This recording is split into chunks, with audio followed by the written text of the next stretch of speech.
Hello, everyone, and welcome back to Wednesday here on the Pagan Perspective. I'm your host, Eric. This week we are talking about Books of Shadows.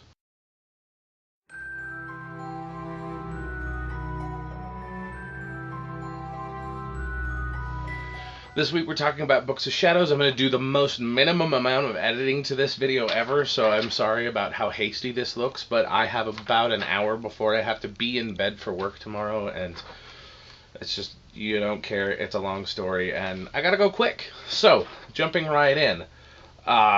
Felix Witch wants to know about Books of Shadows, and Coriema, I hope that's right, that sounds wrong, but Coriema. Books of Shadows, my main question, do you think that it's better to write by hand than on a computer, and why? I feel that it is better to write by hand, but that is my opinion, because I like the physical, tactile sensation of having a pen in my hand and putting thoughts to paper and then reading it later. I enjoy writing on the computer, but it doesn't give me quite the same feel to it, and really that's all that opinion is based on. Other question is it kind of a witch's diary or part of a long tradition of grimoires? Is it necessary or recommended to write my own Book of Shadows? What should be in there? Is it creative and individual? Is it creative and individual project of every single witch or coven?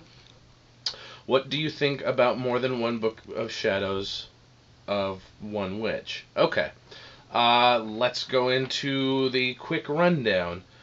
Is it a witch's diary or part of a long tradition of grimoires? A long tradition of grimoires is the same thing as a shared witch's journal. In my understanding of the way I have read things, it is one person thought it up, wrote it down, and decided to share it and make it a thing. So, both. Is it necessary or recommended to write my own Book of Shadows? I would. I don't use what I call a Book of Shadows. I use a book of notes, or a notebook, or a book that I keep my notes in, because the only reason you wouldn't write it down is because you have a mind like a steel trap, and I think that's probably not the case for most of us. Anyway, so would I recommend? Is it recommended? Or yes, recommended. Necessary? No, not really. You just have to be okay with losing the information you think up. What should be in there? Whatever you want to remember about your practice and your belief and your ideas about what it is and is not to be the practitioner that you are. Is it a creative and individual project of every single witch or coven? Yes, I believe that it is a creative individual process, that to have it be a grimoire, in my opinion and in my understanding, for it to be a grimoire, it has to be passed from teacher to student.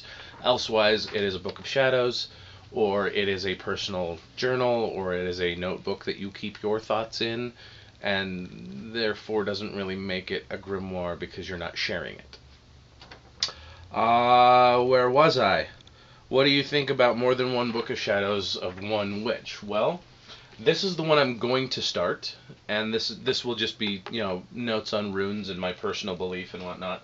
This is the one I have started. I'm only about a third, a little more than a third, not quite half of the way through writing this one out, and then some of this will wind up in this one, and then this one will have a lot of the stuff in this, but I'll keep both, so multiple books, why the hell not? Anyway, that's mine, and I know this is longer than I needed it to be, or wanted it to be, or I really gotta go to bed. I'll see you guys later. Thanks for watching, everybody, and of course, until next time, Odin be with you.